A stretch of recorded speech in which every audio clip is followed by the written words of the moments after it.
Now, more music on your favorite station. On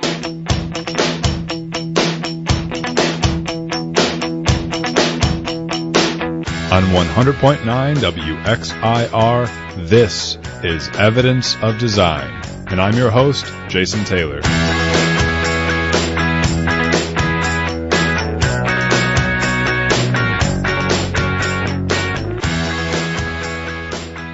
That is so true, everyone. Good morning. You are listening to Evidence of Design here on 100.9 FM WXIR. Thank you all for joining us this morning. This is our 15th episode of Evidence of Design, and we're really excited to be here with you today. For those who have listened to our show in the past, you know that the focus of our show is really critiquing our economic and political system to try to figure out why there's so much income and wealth inequality in America. We've used the term neoliberalism before, and really that's the political and economic philosophy that we believe is promoting the types of policies that make it so that we have an unequal economic system that accumulates wealth in the hands of smaller and smaller amounts of people. More wealth in the hands of smaller amounts of people. So in the last episode, 2 weeks ago, we had the privilege of interviewing Robin Wilt, who was the candidate for former Louis Slaughter's seat here in Rochester. And the episode before that, we covered a Supreme Court case, among other things, which was the decision where workers could not collectively sue their employer, where private employees could not collectively sue their employer. And that was an example of a type of what we would argue neoliberal policy, a policy that's promoting economic inequality in America, because it is restricting the rights of workers and promoting the rights of essentially corporations. We decided to take that approach because a lot of folks that Matt, I should introduce Matt, of course, who's the co-host today. Oh, I already said hi. He already said hi. So Matt and I wanted to take that approach because a lot of folks have talked to us like, Jason, we don't understand what neoliberalism is. It's just, I kind of get your larger point, but can you just be more specific? Well, luckily for us, unluckily for society, we think that the Supreme Court is doing a great job recently of being specific in terms of making policies that really restrict the rights of workers and help out corporations. So on today's show, we're going to spend some time talking about more Supreme Court decisions, and specifically the Janus versus AFSCME, the American Federation of State, County, Municipal Employees decision, and also the other case, Matt. The Ohio versus American Express case. Right. So you folks might have heard of those cases in the news. We'll delve into them, explain why they matter, and how they really do affect you as listeners. I want to remind everyone that you can call in our show halfway through, 585-219-8889. You can email us throughout the show, evidenceofdesign101@gmail.com. And folks, we have launched ourselves into the stratosphere of the 21st century. We have a Twitter now. We have a Twitter. It's 2008. Is it? That's right. Don't look at when we joined Twitter, July 2018, but us millennials here are now tweetable, and you can do that at Evidence Design 0. Evidence Design number 0. We'd love to hear from you throughout the show. Matt, are we ready to take it away? Well, we are. Let's do it.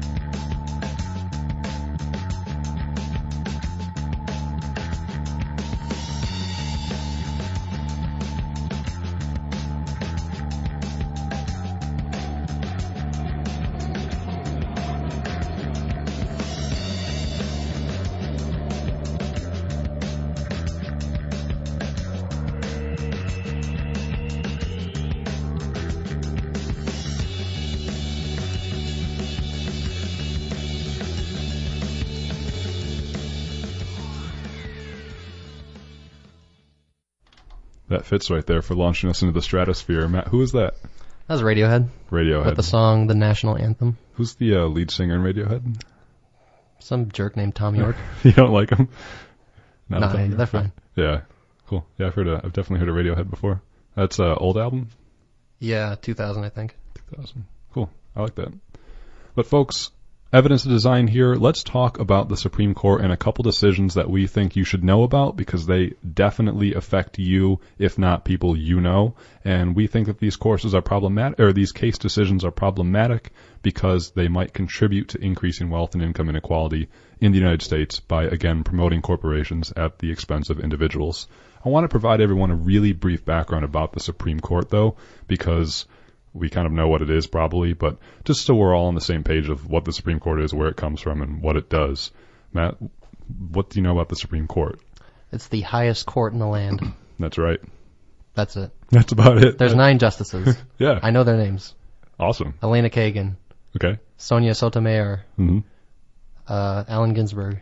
Just Allen kidding. Ginsberg. Ruth Bader Ginsburg. John Roberts, Clarence Thomas, Neil Gorsuch, Samuel Alito. Who else? Yeah, no, that's good. I don't know who you might have left out. I wasn't counting there, but we'll sort of rename those justices in a second. But you're totally Anthony right. Kennedy, who's leaving soon. Kennedy, yep, that's right. Announced his retirement 2 weeks ago? Oh, might have been last week at this point. Yeah, for Saturday. Yeah, it was last week. So there are 9 justices, Matt. The Supreme Court, as you said, is the highest court in the land. It is in the third article in our Constitution. We have 3 branches of government. The Supreme Court is one of the co-equal branches of government. The other 2, of course, being the executive branch and the legislative branch. The Supreme Court is part of the judicial branch, and if you read the Constitution, it's very short on what it says about the Supreme Court, unlike the legislative branch, which is quite long. There's only a few lines about the Supreme Court. Interestingly, for our purposes, for our discussion today, in the Constitution it says that justices, quote, shall hold their offices during good behavior. So, Matt, how long do Supreme Court justices serve? For life. For life. The Supreme Court doesn't say that. The Constitution doesn't say that. The Constitution does not expressly say that Supreme Court justices serve for life. It does say that they shall hold their offices during good behavior, and it's been interpreted that means, well, there's no term limit on them. As long as they have good behavior, then they can serve indefinitely. What does that mean, good behavior? Basically means if they do anything that's egregious or illegal, they can be impeached. Has there ever been a Supreme Court justice that was impeached? I think there was. It might have been in the 1800s. A long time ago. Just one Supreme Court justice that was, I believe, at least impeachment proceedings were brought against him. But this is definitely not something that is common. Right. So Supreme Court justices, they serve for life, and of course they're the highest court in the land, meaning they review stuff that has to do with the Constitution. And really, this is really important in the history of the Supreme Court in our nation. It came from 1803 in a case called Marbury versus Madison. That was like the most important case, and you probably learn it in like high school history classes. The name, it does ring a bell. Yeah, Marbury versus Madison. Chief Justice John Marshall, who wrote the majority opinion in that case, said, and this is really famous in the court's history, it is emphatically the province and duty of the judiciary to say what the law is. It is emphatically the province and duty of the judiciary to say what the law is. That essentially made it so that the court could have what's called judicial review, meaning the court could take it upon themselves to view whether or not laws and policies from the other 2 branches of government, the executive and legislative, were constitutional. So again, there's not much said in the Constitution about what the judicial branch does besides be a court. Well, this case really established the Supreme Court to be a check and balance on the other 2 branches of government with judicial review. And nowadays, the Supreme Court's main job is kind of technically to make sure that all the laws going on in this country adhere to the U.S. Constitution. And that's kind of what the Supreme Court is today. There's been 9 justices ever since 1869. Fun facts. And Matt, so those justices, I think you named most, if not all of them. I missed Stephen Breyer. Stephen Breyer. Yeah, so the justices, folks, the justices are the Chief Justice now, and these are all the conservative justices mainly. Chief Justice John Roberts. There's Anthony Kennedy, who just announced his retirement. Clarence Thomas, Samuel Alito, and Neil Gorsuch, who was just appointed by Donald Trump last year.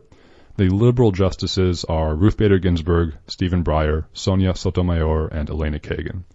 It's worth pointing out that I sort of cringe when you describe justices as conservative or liberal, because again, the whole point of the judicial branch is that it is it's not apolitical, because of course they're part of the government. Right.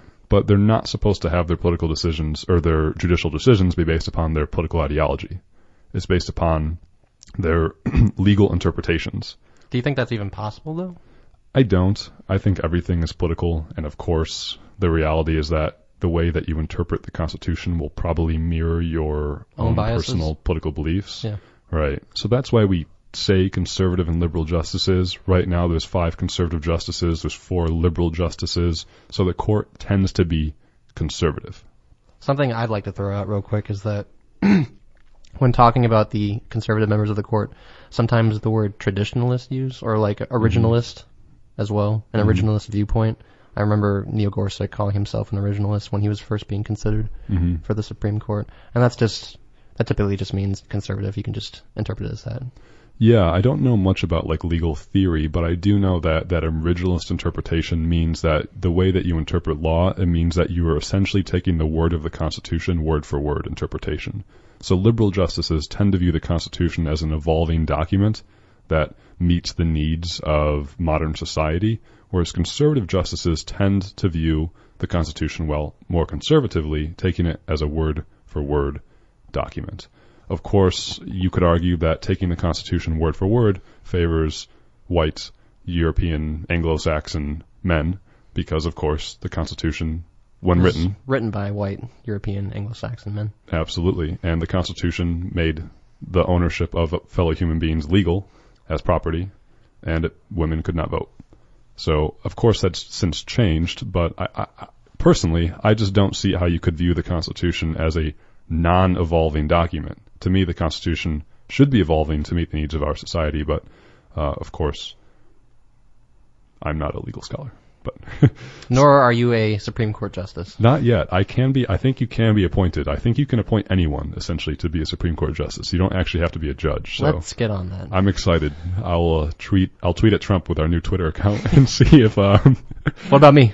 Yeah, well, hey guys, listen to our show. We're super supportive.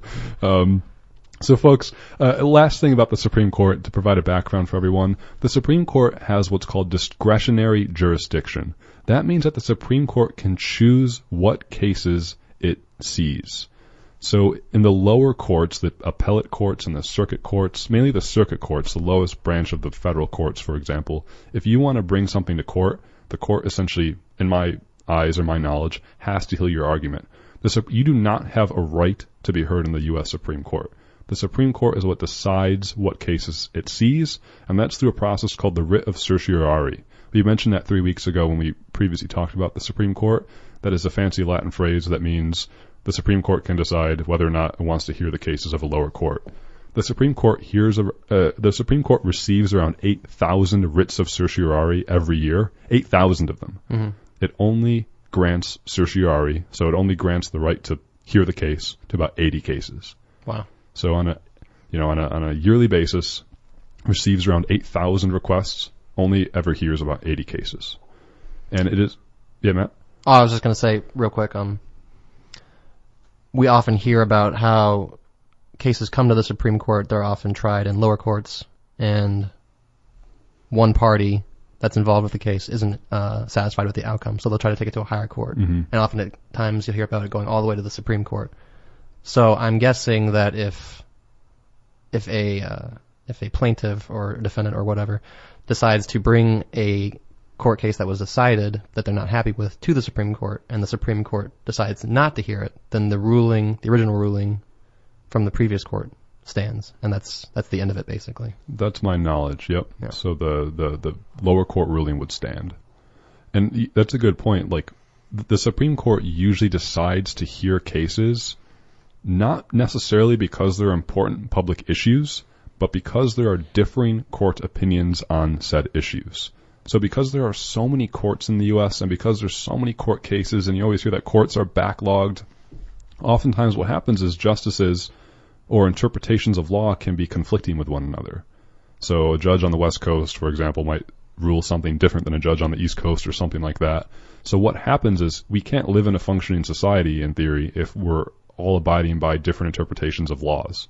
Then we don't have law anymore. So the role of the Supreme Court, at least, you could argue, is to make sure that we're all abiding by one interpretation of law. And so Again, just because something is important in the public mind does not necessarily mean the Supreme Court will take up the case. Usually, often, I think, the Supreme Court will view a case because there's different interpretations on the issue. For example, Donald Trump's Muslim ban, his immigration ban, which the Supreme Court, of course, just ruled that it was constitutional. That made it to the Supreme Court because it was an important public issue, but also there were different rulings on that case. And therefore, the Supreme Court had to make a decision. So maybe it's not necessarily right to frame it as differing opinions, but differing rulings is what really, true.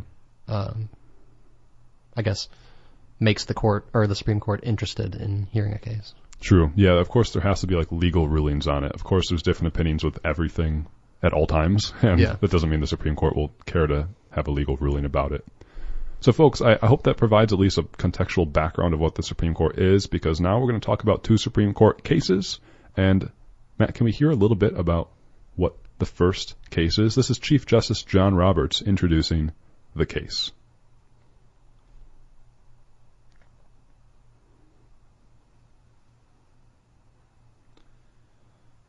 Okay, let's try that one more time. Folks, we are going to replay this and try it one more time. State, county, and municipal employees. All right, we're going to, third time's a charm. Argument first this morning in case 16-1466, Janus versus the American Federation of State, County, and Municipal Employees.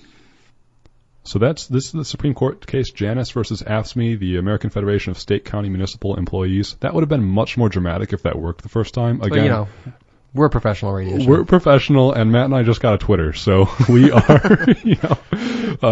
millennials who know how to press the buttons at the right time. Just kidding. So, folks, that was Chief Justice John Roberts introducing the Supreme Court case Janus versus AFSCME.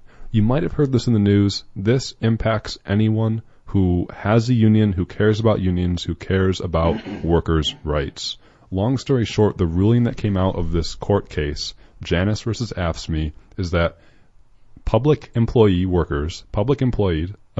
government workers, those who work in the public sector, those workers who choose not to join a union cannot be charged for the cost of the union's collective bargaining.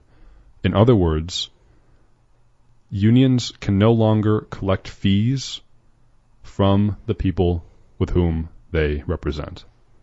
This is huge. This is a big deal. Feels huge. What was the name of the case that you covered specifically 3 weeks ago, Jason? It was Lewis versus Epic Systems Corporation. And that, you got it.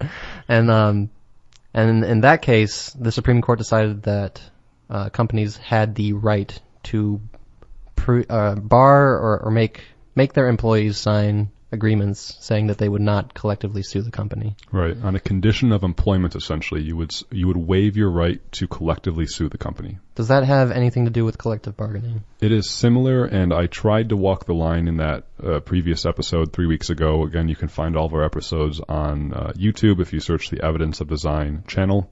I tried to walk the line in that to say that collective bargaining, which is about unions, is different than what is the word? It's different than like bringing a public civil lawsuit? Class action. There we go.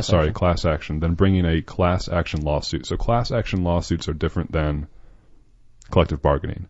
So in Lewis versus Epic Systems, again, a case that the Supreme Court decided a few weeks ago, the decision was that essentially in the private sector, employers could make it so that you had to waive your rights to collectively sue the employer. Now we're talking about unions can no longer collect fees from its workers, from its members. So, in other words, members of a union can choose now not to pay the union fees, which weakens the power of unions. So this is important because this is a reversal of a Supreme Court decision in 1977 called Abood versus the Detroit School Board, I believe, or it's really just called the Abood case. Everyone refers to it. Abood versus the Detroit Board of Education in 1977. Back then in 1977, the Supreme Court essentially ruled the opposite of the ruling that just came out, meaning, yeah, unions could collect fees from members. But let me delve into this because I want to be a little bit more technical to be fair to the process. So a union is a process by which workers join together and they negotiate with employers for better pay and safer working conditions. More power together. More power, because if anyone who's ever worked in any job ever, to go to your supervisor and complain about your working conditions, it feels pretty challenging. I have a mental image in my mind of like factory workers outside, prospective factory workers outside of like a factory in like the 1930s, and then like it's probably from like some movie, and like some foreman being like, "I'll take you and you and you," and then like 100 people who are also there for work leave, and it's like, you're expendable. Mm-hmm. I really should remember the word for that. There's a word for when you go on strike, employers will just find someone else to take your job. I forgot. I know there's a listener out there screaming right now saying, "This is the word." Well, you can email us evidenceofdesign101@gmail.com or tweet us that at evidencedesign0. But yeah, absolutely, Matt. So, if you think back to like the 1800s, the Industrial Revolution, when there was essentially no labor rights, people were working 14 hours a day in factories, and children labor laws and horrible pay, all the rest of it. Getting their fingers chopped off in mills and... Totally. Yeah, absolutely. I mean, before we had society set up labor rights, you were absolutely expendable. You were just a cog in the machine, and what happened back then is sometimes workers would get together and say, fine, we're going to strike. We all agree not to work, and the employer, of course, doesn't like that because they need you to produce stuff. So we all agree not to work, and then we will only go back to work when we get better pay. Well, unions essentially formed after this process, to my knowledge. Unions formed after this process as a way to bypass striking. So it was kind of a win for both sides. It was a win for employers and it was a win for workers. You probably don't hear that much about strikes anymore, at least not like dramatic strikes. And there were the teacher strikes last year. Yeah, and we definitely... Or was it this year? It was this year, we definitely need to cover those. Those are really interesting and important, but arguably unions have made it so that we don't need to strike that much anymore, because in theory unions should be looking out for all the workers now. So it was kind of a win for both sides. It was a compromise, and again, unions are just workers joining together to advocate for better pay because you have more power in a collective amount of people. And so when you go to your employer to complain about working conditions, although they might be like, well, we don't want this person to work for us anymore if they're raising the boat, and you might be feared about being fired. Rocking the boat? Rocking the boat. One thing I would like to say is that I did a little bit of research on this too, and one of the interesting things I came across was it seems that in the private sector, at least, unions have largely disappeared. Something like the statistics I read were like 7% of people working in the private sector now belong to a union, compared to like a third, I think, in the public sector. I think from my research, the public sector number sounds right. Maybe about a third of public sector employees are in unions. I can't speak to the private sector. I can say, though, absolutely that since the 1950s, union membership has precipitously dropped. And that coincides arguably very much with the, interestingly, it's not correlative. I just want to say it's coincidental that as union membership has fallen, income and wealth inequality has increased. Again, I'm not making any claims there because it's a much more complicated story than that. But it is interesting to note that those things have been going on. And yes, union membership, by a percentage, has precipitously fallen since the 1950s. Mm-hmm. Absolutely. In both the public and private sector. Most noticeably, I would guess, Matt, in the private sector. Right. But again, this whole case, Janus versus AFSCME here, is only about the public sector. And let's keep delving into this case a little bit here. Unions again, they're a process by which workers join together to negotiate for better pay and working conditions. Interestingly, workers cannot be forced to join a union as a condition of employment, in the same way as workers cannot be forced to not join a union as a condition of employment. And that was a yellow dog contract. It's a phrase from the 1800s, I believe, that we brought up 3 episodes ago. I remember. So basically, workers, it's a choice. It's voluntary. You can choose whether or not to join your union. However, and here's the distinction I really want to harp on. So if you join a union, you are probably going to pay union dues, and you'll be a full member of that union. So you'll get X amount of dollars taken out of your paycheck every time. So great, you're a full union member. What this case had to deal with mainly was non-members of a union. We'll refer to them as non-members. So these are workers who do not choose to join the union, meaning they don't pay the full union dues. However, they are still benefiting from the union's collective bargaining agreement. A union, by law, has what's called exclusive representation, meaning that unions are legally required to represent all of the workers in the union's unit, not just union members. Meaning, if you do not want to be a full member of a union and you don't pay the union dues, unions by law still have to legally represent you, and you are still benefiting from that union's work because of the collective bargaining agreement.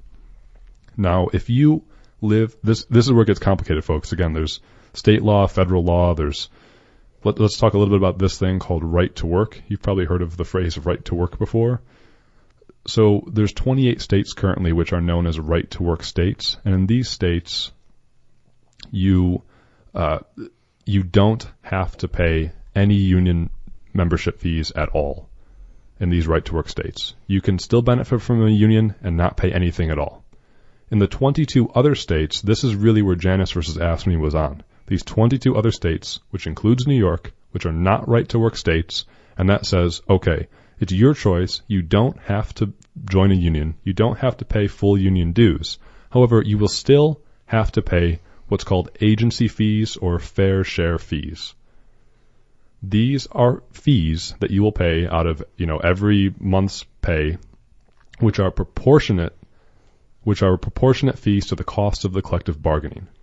Meaning, in this case, Janus versus AFSCME, Mark Janus, he was paying 78% of full union dues as a non-member.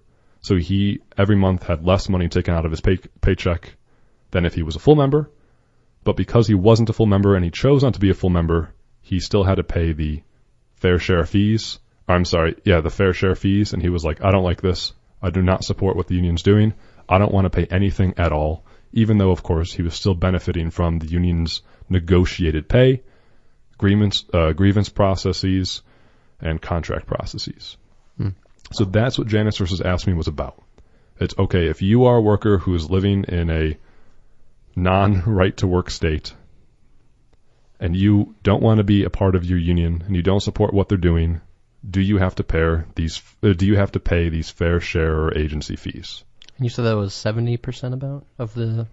In Janus's case, I can't speak... So it would be different per state. Yeah, and let's put a dollar value to that. I think in general, on average, a worker will pay, a member of a union, a worker who's a member of a union will pay around $400 a year as for union dues, meaning it's about $20 a paycheck, I believe. My estimate was not terrible. Yeah. What was your estimate? $50. $50. Yeah, so that's important. So if you're a member of a union, maybe on average, again, I'd have to look up more about these numbers, but this is what the research showed, is that around $20 to $25 a paycheck would be taken out for your union membership. So Janus was paying, I believe, around $24 a month or a paycheck or something like that. And he said, I don't want to pay that. It's too much. Well, yeah, he said, I don't want to pay that. And the Supreme Court ended up deciding with him, saying it was a violation of his free speech. Yeah. His First Amendment rights. What do you think, Matt? Oh, I'm sad. Why are you sad? Well, this it just seems like from what I've read about it, it seems like it'll make it more difficult for unions to continue to exist. I mean, I think I read something like 15% of any given, I guess this is a huge generalization, but it was something like 15% of the money that unions take in is from these people who choose to opt out of being full members, which I guess doesn't seem like that much in the grand scheme of things, but it's just coming off a wave of of reduction of workers' rights, and it's just chipping away, I feel, at this monument of protections that are slowly disappearing. Mm-hmm. Well, let's talk a little bit about why Janus might have not wanted to support the union. And I should remind everyone that you are listening to Evidence of Design on 100.9 FM WXIR. We're talking today about some Supreme Court decisions, and you can email us throughout the show, evidenceofdesign101@gmail.com. Tweet us, it's new, tweet us at evidencedesign0, or give us a call, 219-8889. Matt, making a decision on the spot, we could easily finish off the show by talking about this case. Do we save talking about American Express till next week? Yes. Yes. Although we're still going to... I have an update. Yes. And a bonus little topic at the end. Matt and I always plan as if we have 4 hours. I don't know if people would like that. 4 hours of Evidence of Design just slamming into your skull every week. But I can barely stay cognizant. Listen to you. That's right. I have trouble. No, I'm just kidding. And Matt's kidding too, I think. Am I? I don't know. So yeah, folks, we always plan way too much. All right, let's Matt, thank you. We'll get to those things. We do want to give justice to Janus versus AFSCME, though. There's a lot to talk about here. I'm having a good time. Good. So where I was going with that thought was, why was Mark Janus, why did he not support the union? This I don't know. I'm very curious to hear. Yeah, I think the argument that some people make is that they don't like the lobbying that unions do. So unions oftentimes will lobby for things. Their job as collectively representing employees is to lobby for typically better pay, better working conditions, and those things. But unions also will oftentimes take political positions by advocating for certain politicians or policy proposals. And so Mark Janus, I couldn't find research that I never found anything specific. Like, he didn't like his union, the American, AFSCME, promoting this thing. He was just sort of very general about it. So I couldn't find out what he wasn't supportive of. But, he wasn't supporting the union's policies. I do want to say it's very interesting. We could go into a whole hour on Illinois. So this state came out of Illinois. Illinois is famously in a horrible debt crisis for the past 20 years, 2 decades. That's just both sides, Republicans and Democrats, are intransigent, if that's the right word. They're just blocking heads. They're that loggerheads. How many weird phrases can I get up here? What's a loggerhead? They're at loggerheads with one another. They're in a sort of debt crisis there. So I do want to say that this case is coming out of a specific political context in which the institutional government has essentially failed. Illinois is famously in dire straits right now, and they've been for the past 20 years. And so I think that had to play into Mark Janus's dislike for how his union was doing, because again, the government is in very much debt in Illinois, and so he saw perhaps the unions as contributing to the political problem. He has said multiple times that he didn't view his case as a national issue, and he's viewing it as his own little right. But of course, it turned into a very big... Go to the Supreme Court. It's in the Supreme Court. It's a national issue. It is now a national issue, and it has affected all Americans in this country. So, well, I do want to say it should be taken in context of the Illinois problem, but here we are. So yeah, the point here is though this. So let's say you don't agree with your unions' political expenditures, you don't agree with their lobbying, but you still perhaps might agree with the fact that they're getting you higher pay and better working benefits. The Abood decision that I referenced, the decision that the Supreme Court overturned in this case, the Abood decision in 1977 said that it is okay to force non-members of a union to pay their fair share fees as long as those fees do not go towards the union's political lobbying. Those are known as chargeable versus non-chargeable expenses. So chargeable expenses are those expenses that the union has for its brick and mortar stuff. Non-chargeable expenses are expenses that the union might use for political lobbying. So it has been the law of the land anyways, where if you're a non-member of a union, you cannot, or your fees, your non-member fair share fees, won't be supporting the union's political lobbying. And this applies to non-members only. Non-members, correct, because full members will contribute to the lobbying. Right. So basically, if this is Janus's argument, which we don't necessarily know if it is, if this was the reason why, that he was upset with the, I guess, lobbying choices of the union that he just decided to not be a part of, it's a non-argument because his contributions weren't being paid towards that anyway. Right. So that's what I don't understand about this case, right, is why would the Supreme Court overturn something that wasn't ever a problem to begin with? To me, it just sounds like the court doesn't like unions. And Matt, actually, do you mind if we play a clip by Justice Kennedy? Again, it's the third clip here, and Justice Kennedy is the Kennedy who is retiring, and let's hear what he had to say. This is an awkward clip because of the way it had to be cut, but this is Kennedy hypothesizing about what he sees unions as doing. Give it a close listen. It can be a partner with you in advocating for a greater size workforce, against privatization, against merit promotion, for teacher tenure, for higher wages, for massive government, for increasing bonded indebtedness, for increasing taxes. That's the interest the state has. So Kennedy there was talking to the lawyer about, so what are unions' interests? What is the state's interest in having unions? Is it to increase indebtedness? Is it to increase the size of government? Is it to increase just the cost of labor and all of that? I just found that a striking quote from this justice, because again, that to me has nothing to do with the constitutionality of the case. Kennedy was essentially saying his political dispositions on unions, which, of course, in that hypothesizing there, he was like, unions increase and bloat the size of government. He didn't sound like he was a fan. He did not sound like he was a fan, and I just don't understand. Maybe I'm missing something here. Yeah. Again, I don't study law. I just couldn't understand how that has anything to do with the Supreme Court's job or whether with the basis of this case. Yeah. Right? Like, is it a violation of someone's First Amendment rights to pay non-member union fees? And of course, the court found that it was a violation of your First Amendment free speech rights. And so let's talk about that a little bit, Matt, because this is the most confusing thing to me. If we talk about taxes, for example, you have to pay taxes. Because of this Janus versus AFSCME ruling, I don't understand how we cannot say now that taxes violate our First Amendment. Yes. Like, how can you not make the argument, though, that paying taxes, like, I don't like my tax dollars going to support overseas wars in the military. Yeah. How can I not argue now that that is a violation of my First Amendment free speech rights? Because, of course, the Supreme Court has said that money is free speech. And first, like, how can we not say that now?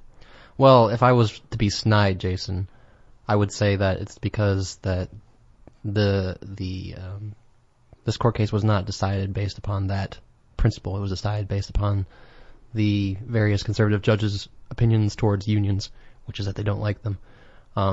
Not being snide, I would say that you're absolutely right. I'm not going to pay taxes anymore. Yeah. Sorry, IRS. Yeah, I mean, so this gets to the heart of neoliberalism, which is, again, the political philosophy that states that a free market is the best way to run society.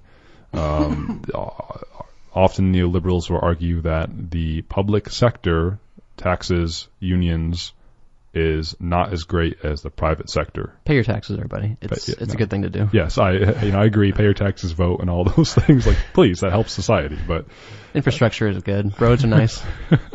Healthcare for everybody. So I don't really understand. And there's a couple more. I guess we'll start to end this discussion on Janus versus AFSCME by reading the court's opinion here. So this is how the court ended its majority opinion. Again, the 5 conservative justices, Neil Gorsuch, Samuel Alito, Anthony Kennedy, Clarence Thomas, and then the Chief Justice John Roberts. Samuel Alito was the one who wrote this opinion here, and this is the ending of the opinion. It says, quote, "We recognize that the loss of payments from non-members may cause unions to experience unpleasant transition costs in the short term, and may require unions to make adjustments in order to attract and retain members. But we must weigh these disadvantages against the considerable windfall that unions have received under Abood for the past 41 years. It is hard to estimate how many billions of dollars have been taken from non-members and transferred to public sector unions in violation of the First Amendment. Those unconstitutional exactions cannot be allowed to continue indefinitely. For these reasons, state and public sector unions may no longer extract agency fees from non-consenting employees. And now I'm going to continue, but this is a modified here. It's not direct quote. It is a violation of First Amendment rights for public sector unions to extract fair share fees from non-consenting employees. Neither an agency fee nor any other payment to the union may be deducted from a non-member's wages, nor may any other attempt be made to collect such a payment unless the employee affirmatively consents to pay. Unless employees clearly and affirmatively consent before any money is taken from them, no union fee can be charged. Abood was wrongly decided and is now overruled. It's rare that the Supreme Court will overturn a prior ruling of its own. It is. It's stare I don't remember the Latin. Decisis. Decisis, yeah. It's very stare much... decisis. Stare decisis, thank you. It's very much in the news now because, of course, Trump is appointing another Supreme Court justice to replace Kennedy, and the worry is that they're going to... try to get rid of Roe v. Wade. Roe v. Wade, right. So it is rare for that to happen. So, folks, I do want to... there's a lot more we could talk about this, but I hope that gives a little bit of context to Janus versus AFSCME. We now live in a world where non-members don't have to pay agency fees to unions. That sounds really technical, but I think the problem is that if we as a public don't give attention to these technical things, it is very easy to pay more attention to Donald Trump saying the next most outrageous tweet and not actually delve into these technical issues. Because here's the point. Economic inequality, social inequality, harm to social justice happens on an institutional and systemic level, and therefore we must study the system to figure out what is going on, because there are politicians and bureaucrats and policymakers who create the rules of the system, who engineer the rules of the game to make these things happen, and therefore we can't just simply write off studying the rules because we'll never actually fix the problem. Yeah. You and I have talked about, both on the show and in our private lives, about how we think that oftentimes these things are made deliberately complex and hard to understand because it makes it easier for them to pull the wool over people's eyes. Absolutely. Absolutely. To fundamentally dismantle the rights of people and workers in this country. Yep. And so it will remain to be seen whether unions will be weakened from this. If there's a lot of reporting that unions might be strengthened, but we will see what happens. And I believe we have a phone call here. Let's give it a try. Give me a second if you're calling. Just hang on. All right. Are you on the air? You have to... And... Hello, are you on the air? You just hung up on him. Oh, no. Give us a call back. 219-8889. I am the worst at pressing buttons. You press the... There you go. Press right. that. Right, and then press the one that immediately below it. All right. Hello? Hey, hello. Hi. This is Aaron. Hey, Aaron. Hey, man. Am I on right now? Yes, you are. You're on the air. Excellent. Thanks. Good to talk to you guys. Always interesting discussion from you guys. But I just wanted to get your thoughts on something. I think in this era of decreasing workers' rights and especially increasing automation and flat wages and all that, something that I've been reading a lot about recently is universal basic income. And I think that's going to be increasingly necessary these days with, like I said, you got these Supreme Court decisions coming out reducing workers' rights, and it's just going to need to be a baseline for people to get by in society. What do you guys think about universal basic income? Have you read about that at all? Do you think it's sort of like a panacea for these woes that you talk about? Is it something that is workable?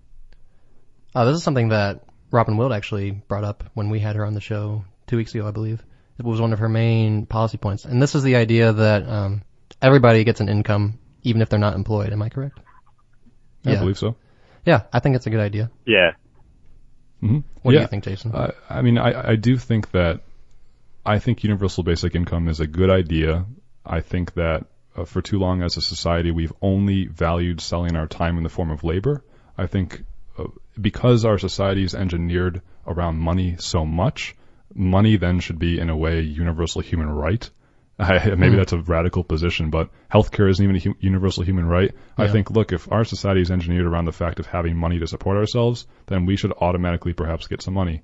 I know that if I ever run for office, I will be slammed with that quote right there. But I'm speaking off the top of my head, and I'd like to research this more. But long story short is I think that we have the means as a society to better support all of us as workers. And you're right, Aaron, with your call about automation and whatnot. I don't think that in terms of the labor contract is how it's currently manifested in capitalism. I don't think that's going to work for much longer. And universal basic income might be a solution to that issue. Yeah, very cool. And it's just funny you said that if you ever run for office, that'll be used against you, because I saw this screenshot of from Sean Hannity's show on Fox News, him talking about Alexandria Ocasio-Cortez winning the primary here in Queens. I live in Queens, by the way. And basically he showed this screenshot, he showed this list of all this stuff that she is in favor of. You know, healthcare is a human right, nobody should be homeless, supporting seniors, social welfare, all that stuff, and he's checking off all this stuff, check, like, oh, look at how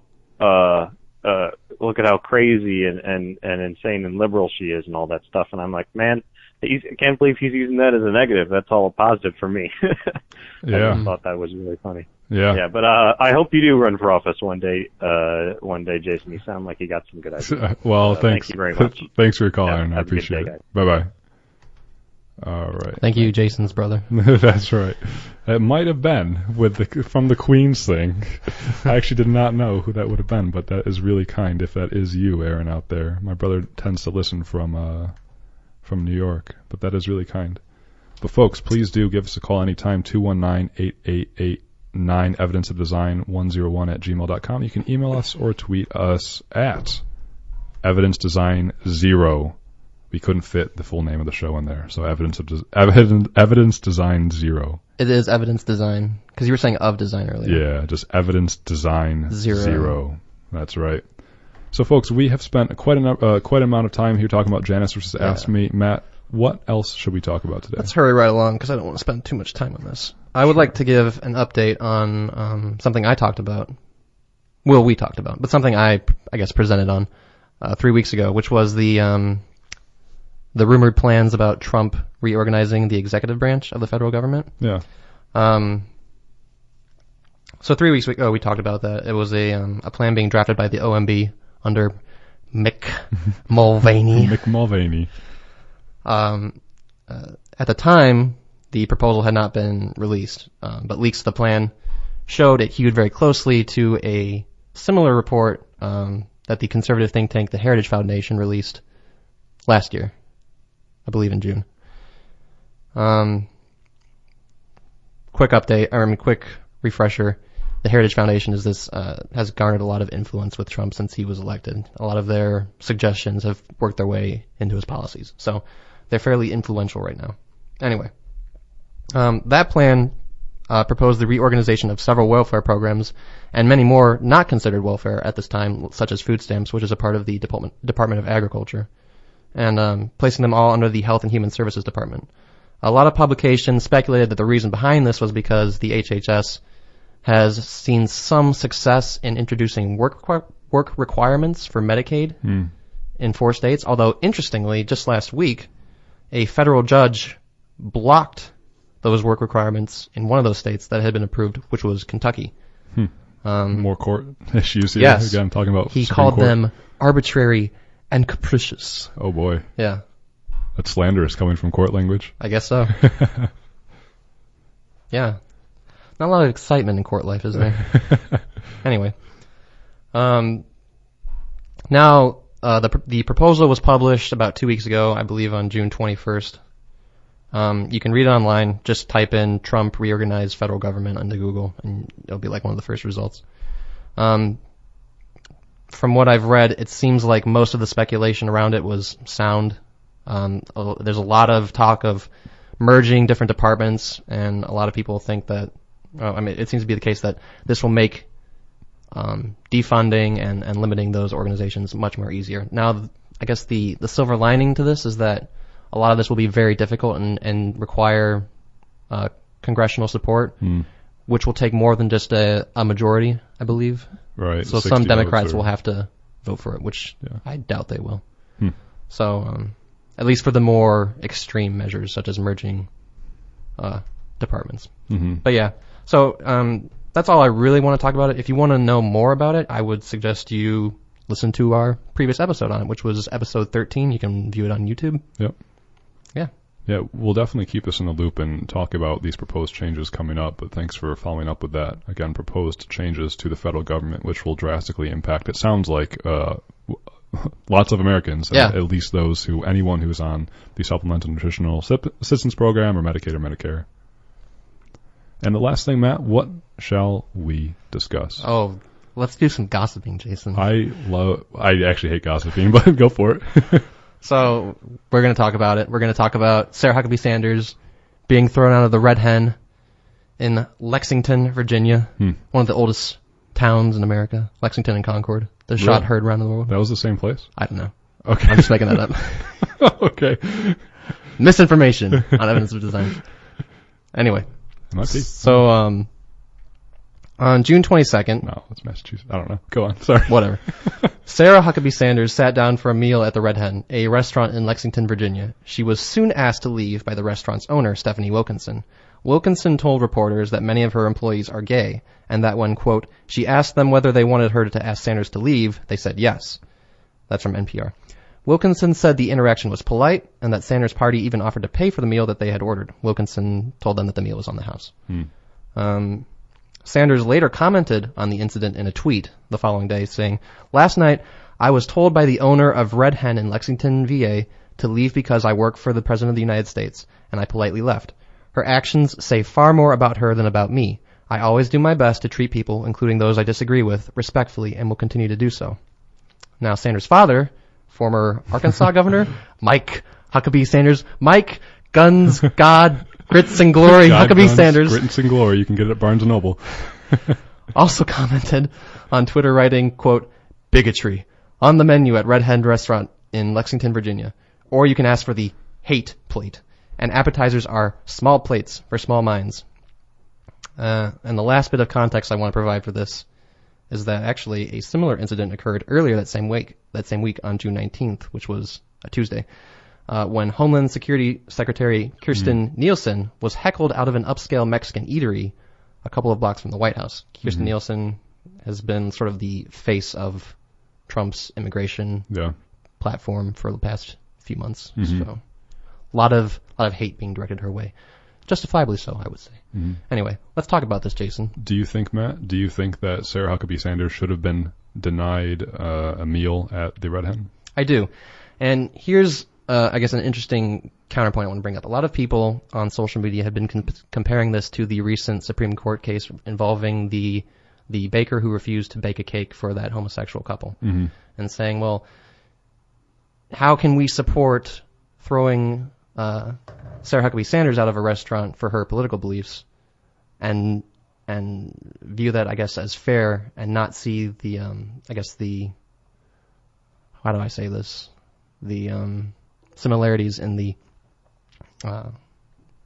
homophobic baker.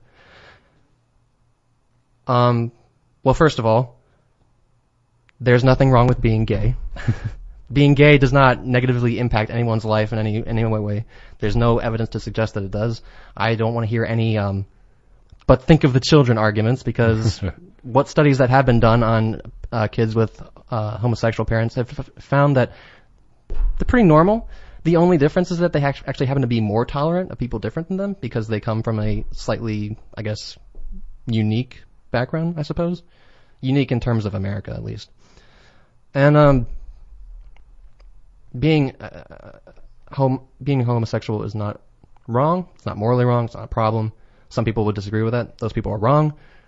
You're wrong. That's forceful, yeah, sure. And being homosexual is also not a choice.